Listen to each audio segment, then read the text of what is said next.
Hi, good afternoon. My name's Tom Mehlert. I'm with AZStRUT. The long name is Arizona Students Recycling Used Technology.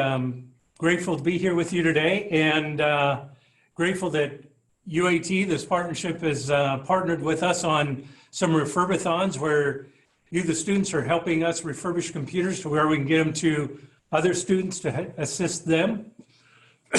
Today I'm going to talk about digital inclusion. This is Digital Inclusion Week. It's Monday, October 5th, I believe, correct? Monday, October 5th, and all week we're celebrating digital inclusion. I don't know how we're celebrating. We're trying to make strides in digital inclusion. Digital inclusion, if you don't know of the term, you might be familiar with the term digital divide. Digital divide is talking about individuals in our society who do not have digital, don't have a computer, a smartphone, etc. So it's those individuals that are somewhat disconnected in our society in that they don't have a digital device and the digital skills to navigate our world today, which seems to be would be very difficult to do without digital devices. So digital inclusion is including everyone into our digital life. Now, it is interesting in that talking to UAT and UAT students, you're very in tune to the digital. You're living the digital life. You are planning your digital career. So I understand that. But, and a part of what I'm going to do is talk about today why, if you're already connected, why would digital inclusion have an impact on you? Or anyway, so that's what we're going to talk about is its impact on you, how you, anyway. So starting off, so Arizona Students Recycling Used Technology, we're a 501c3 nonprofit here in Arizona. We've been around for over 22 years, started by Intel and Motorola. We're our own nonprofit organization. And what we do is take in used technology, refurbish all that we can, and then get it out to Arizona schools or Arizona Title I students, all of that. Historically, we've been trying to get technology out to tech students, similar to you if you didn't have a computer. So historically, that's been it. However, recently, more and more tech students have the devices. Arizona schools, we used to refurbish a lot of computers to get them to Arizona public schools because they did not have enough. Even desktops, 20 years ago, they did not have enough desktops for their classrooms. So we would assist them in that. More recently though, the Arizona public schools, we also serve Arizona nonprofit charter schools. A lot of them do have their desktop computers. I'm going to talk about, what I'm talking about recently, I'm still talking about a year ago, not at the beginning of our pandemic. In other words, I will talk quite a bit about some of the transitions and the impact of the pandemic, COVID-19, and its impact on our society and the how it's made its impact on digital inclusion or the digital divide. Anyway, so in that, I'm going to talk a little bit about hardware and operating systems. So I'm going to do some polls. We're going to see who all is listening out there now. When I talk about hardware, the easiest thing we can do now is, okay, we got a smartphone, right? So first question that I want you to respond to is your smartphone an Apple or is it an Android? And then I always like to ask that, especially when I'm talking to digital tech students in Arizona. So that'll be one of the first things. So we just kind of hit that, right? So if we're talking about the Apple phone, the operating system is the iOS, right? You've probably got a laptop and or a desktop as well, right? If you have then in that case, you're also working on either a MacBook, an iMac, and that operating system. And then if you're working on a laptop PC or a desktop PC, chances are you're probably working on Windows 10. I will also be emphasizing other operating systems. My favorite non-Windows operating system currently is Linux Mint 19.1. And I love it because of the cost. I love that all of its functions and features are so similar to Windows. And when it comes to digital inclusion, we're always trying to get the price point down. So the cost of a computer, a reused computer, is very low to minimal, so that if we're trying to get it out to somebody that does not have a computer, that the price point is not the factor. And I'm going to talk a little bit about operating systems. I do this analogy now. I'm going to ask for your help on this too, because I'm working on this analogy. And you can send me offline. I'm not going to respond to your feedback on the analogy while I'm presenting today, but I will on down the road here. I like to compare operating systems in computers like an engine, like a combustible engine in a car or a truck. So when I look at a Windows 10 operating system, there's a kernel, K-E-R-N-A-L, I believe. I know it starts K-E-R-N-L, anyway, a kernel. And we talk about the kernel of Windows 10 compared to the kernel of, I mentioned Linux Mint 19.1. There are many Linux operating systems, and they're all very similar, and their kernel is smaller than Windows 10. So if you went with LXLE, Ubuntu, and depending on what version, any of those, most of the Linux operating system kernels are smaller than that of Windows 10.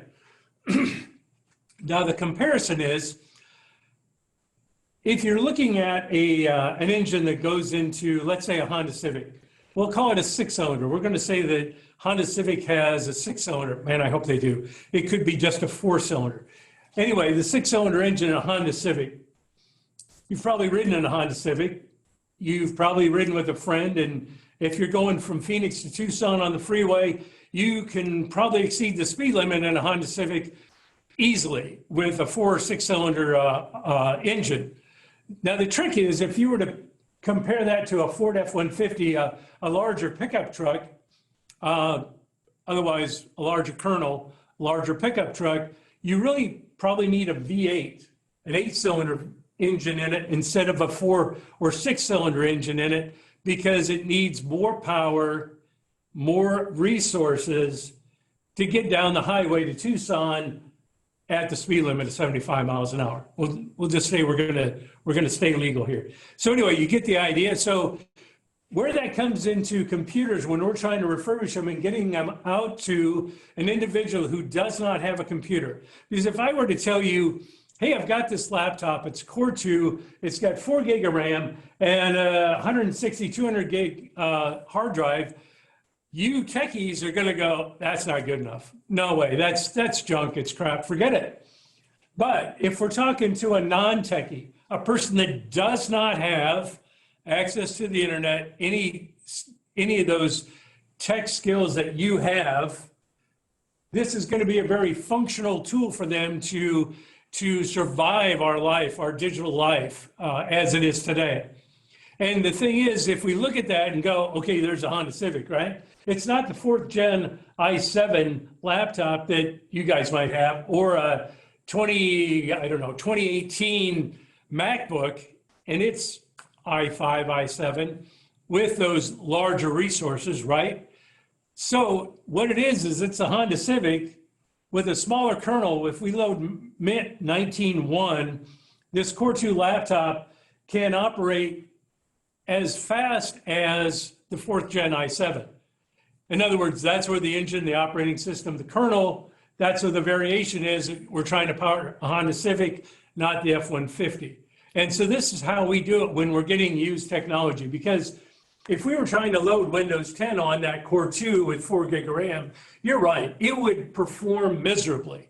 So anyway, so this is the way we do it. There's also a new operating, newer, it's called Neverwhere. It's, they create kind of an open source Chromium operating system, not the browser, a Chromium operating system. And what we do is we're loading them on older laptops, and you open them up and they act and behave just like a Chromebook. So yeah, you've got to have your Gmail account to even get started. And then basically all it is a browser, but you're going to be working so much with Google, and so many of our schools have Google Docs that working with these, they're sometimes called Chrome tops. In other words, we try not to call them a Chromebook because they're not a Chromebook. They're a laptop loaded with an open source Chromium operating system. Again, it's Linux-based, so it has a very small kernel. So we're able to get this laptop to get down the highway. Now, you guys know the other thing is we're doing hardware, and the next thing I'm going to talk about is internet. And I realize that no matter how monstrous of a machine we have or weak of a machine we have, if you don't have internet, if you don't have broadband, if you don't have that bandwidth, it's useless. I get it. But we're going to talk about that a little bit now. If there's any questions about what I talked about, or so better yet, now you heard the vehicle analogy, or at least my first version, the first time I've used it publicly. Feel free to write some comments. Is it good for me to give them my email as well? My email is tom@AZSTRUT.org, AZStRUT.org, tom@AZStRUT.org. And in the title, write car analogy from UAT, so I know where it's coming from. Next thing I want to talk about is internet. Now we're going to digital inclusion, right? You know what digital inclusion is? We're trying to get the rest of our population connected to the internet so that they can live the digital life as well. Not just because they want to live it in the glory that you guys want to as techies, but we want them to have that basic function. And now I'm going to talk more about the pandemic, COVID-19, and its impact. For example, healthcare. With healthcare, if you did not have a computer, you would call up the doctor, you'd schedule an appointment, you'd go in and visit, and then you get whatever care, if you have insurance. If you don't, then you're probably going to an offsite clinic, et cetera. One of the things that's going to come around, that is coming around due to the pandemic, is telehealth.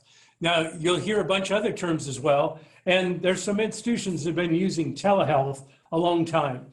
But a reason that if we care about some of the people in our population that have less than us, and we want them to have a better life, telehealth is one of the reasons, because a lot of our healthcare can be done with telehealth. And I think if there's one of the things we're going to improve upon real quickly in our society is telehealth and its utilization in our society, because such a large proportion of our health items are kind of mundane, not, general kind of health issues can be addressed via telehealth with a doctor on the other end of a computer, having a computer with a webcam and talking to them about what's going on. Again, I don't know, 70–80% of what our health challenges are can be addressed with that. And if they can be, then the amount of money we're going to save within our health system, because you don't have to drive to the doctor's appointment. You don't have to wait in the waiting room. You don't have to burn up all your time. Anyway, telehealth is one of those things. Now, I want to talk about internet in a different way. You can tell by all my gray hair, I've been around a while, I'm a little older, and I want to talk about internet as a utility. I was first approached about internet as a utility about 3 years ago. Actually, it was 3 years ago, right about now. Digital Inclusion Week was going on, and somebody from the state library system was saying, Tom, you work on the computers, but let's talk about digital inclusion. And this individual was saying to me, internet needs to be a utility. Well, and this person is probably closer to your age than mine, I think. Anyway, and I wrote that off then. I'm going, well, yeah, if I grew up and I was 25 to 30 years old, I would go, internet is utility. Yeah, it should be there, because that's all you've seen your entire life. Now, being older at the time, I'm going, well, it would be nice. I mean, I'm a techie. I've got to have it. I've got to have it on my phone. I got to have it on devices. I got to have it home. I got to have it at work. I want it everywhere. If I'm taking a trip somewhere, I'm going to find out where my broadband options are. Now, okay, this is what I've been doing for the last, I don't know, 35 years is technology and education. So for me, and I'm going, well, that's me. So does a normal person need that much? Only during the pandemic am I now looking at internet as utility. Let's talk more about that. I'm sorry. A utility. Electric lights is a utility, right? Our plumbing is a utility. Water is utility. Those are two things, water, sewer, two different utilities. The electricity, if you have natural gas or propane into your home, here in the valley, it's going to happen less, but you might have a gas stove, so you might have these. Those are utilities. Now, you'll notice that here in Phoenix, we all have electric, we all have water, we all have plumbing, we all have sewer, right? We got those. That's the normal utilities.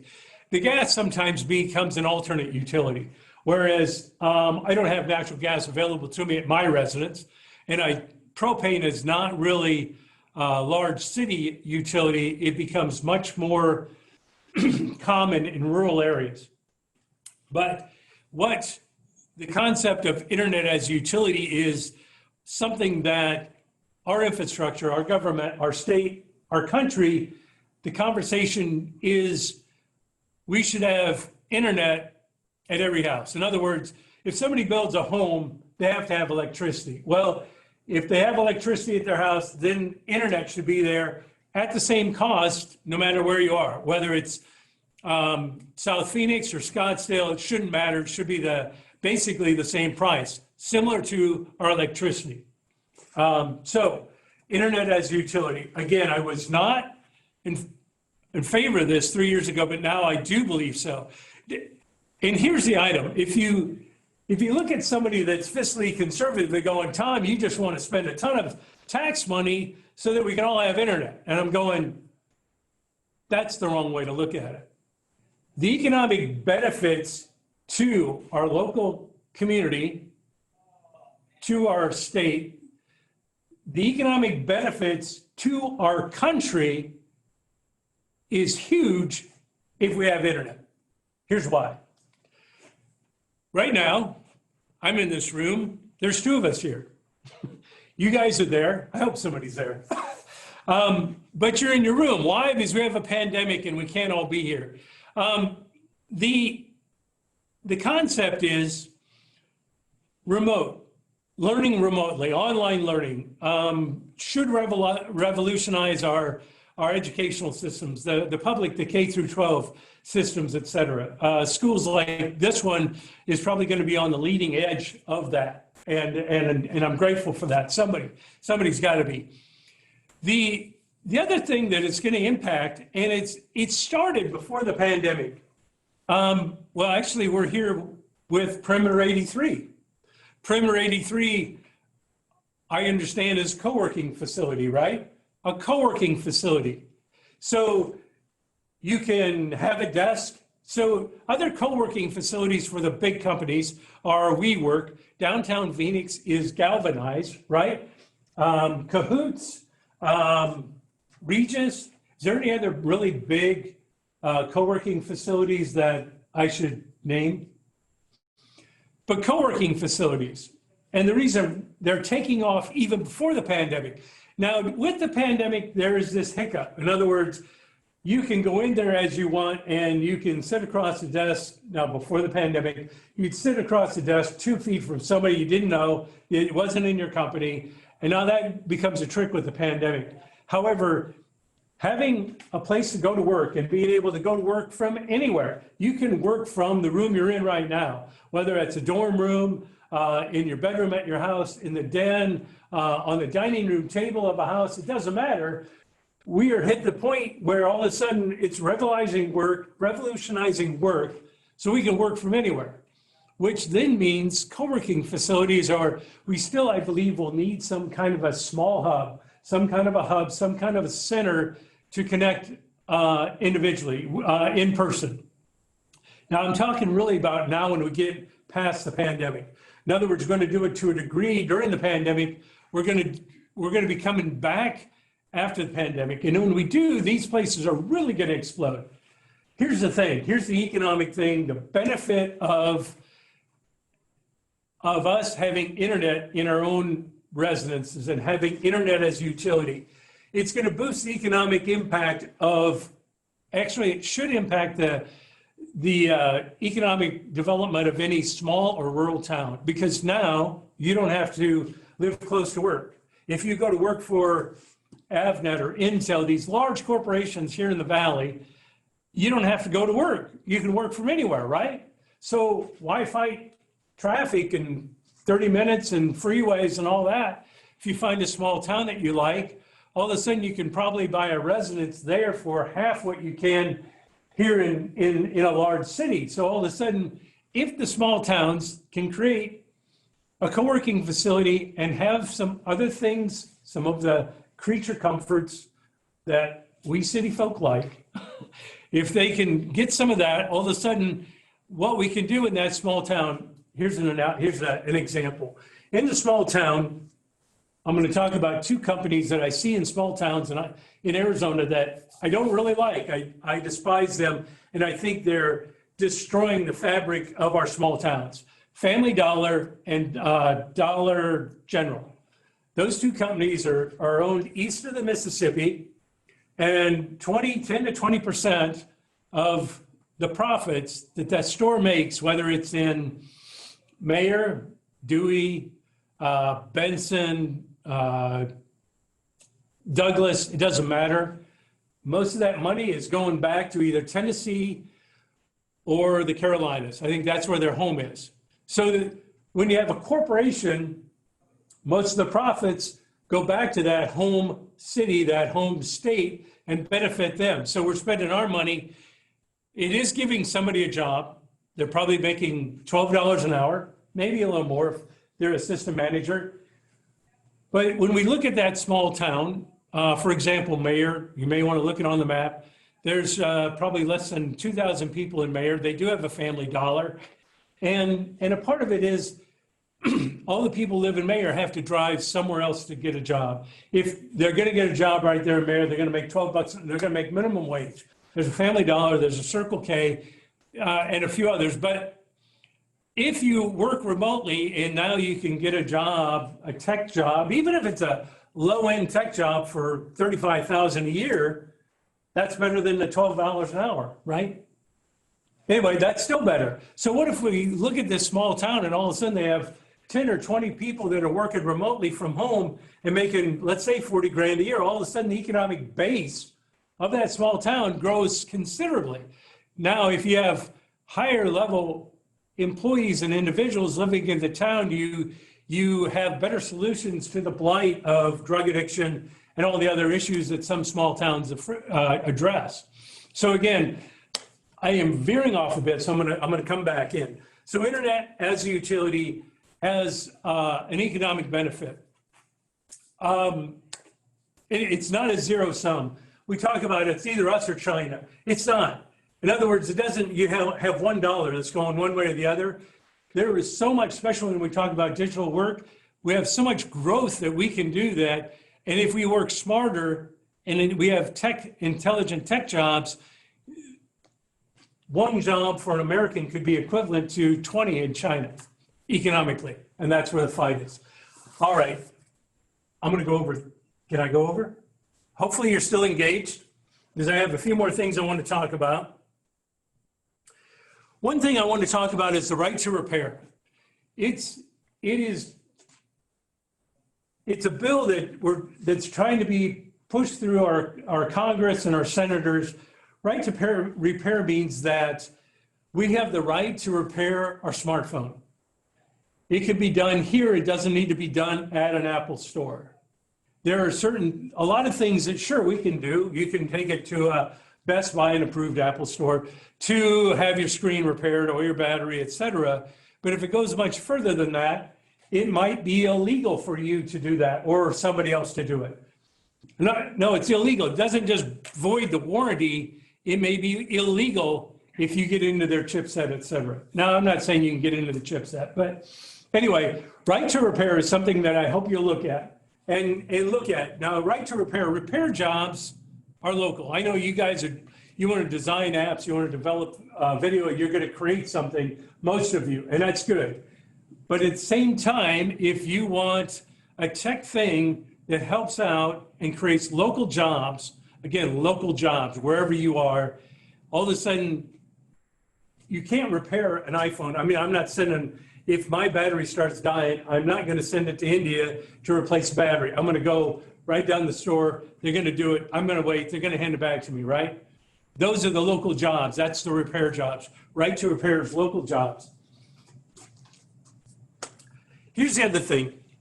When we have old iPhones, so we're getting back to StRUT. We're trying to reuse old iPhones and iPads and tablets, et cetera.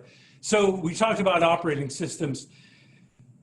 Here's the unique app development that we need if we care about getting used devices in the hands of people that cannot afford to buy a $1,000 iPhone 11. What we need, in other words, we've got iPhone 4s and we have iPhone 5s. They work fine. We can replace the battery. They're working. So what is the trick? The functionality, the good thing is functionality. Browser still works. Texting still works. The calls still work. Email still works. What's the drawback? It won't download the latest app for Amazon, Verizon, Walmart, ESPN, Facebook, LinkedIn. You get the idea. So anyway, the trick is to have an app that has all the fundamentals, Weather Channel, some of those fundamentals, so that somebody trying to cross the bridge into digital inclusion has a device that they have an app that does some of their normal functions for them. The only thing we've come close to is, in some cases, Google has some apps that work on some older iOS. So that's a trick. Now I'm honing in on the Apple side because when I look at the market share in the general public, anybody that can, well, about 60% are iPhone. And when we look at reusing an old device, there's much more reuse or a secondary market with an iPhone and iPad than there is an Android. Of the Android, Samsung Galaxy is about the only one that compares with the secondary market for a used refurbished mobile device. Let me check my notes. So we need apps. We need apps built for older devices. Now, I have one last thing I want to ask you to help me with. And being a UAT student, I was thinking about doing this post earlier this week because I've got an iPhone 11. I haven't had it a long time. So how I navigate this phone is different than my iPhone 7 and the button. So what's the difference? Haptics, right? You know haptics. You guys are doing this, you know haptics. So here's the post I was going to do. And this is kind of the thing where I'm going, I hope you get it. I think you'll get it. But if I talk to half my family, they'll go, what's that? And that is, I feel like a test monkey for evolving haptics. In other words, I'm like, how do I get that? How do I get that? Oh, anyway. So if you've got an image that you think would be good for a good post, if you think I should change the phrase a little bit, again, what I'm looking at right now is, I feel like a test monkey for evolving haptics. Anyway, there it is. I don't know if there's any questions. If not, tom@azstrut.org. I'm on LinkedIn, Tom Mehlert, Mehlert. Don't ask me to be a friend on Facebook. Anyway, it's just friends and family. Do like AZStRUT on Facebook, on LinkedIn, et cetera. We're going to get out to some more of those other social media as well. Thank you for your time. I hope I've said something to encourage you or inspire you. Thank you.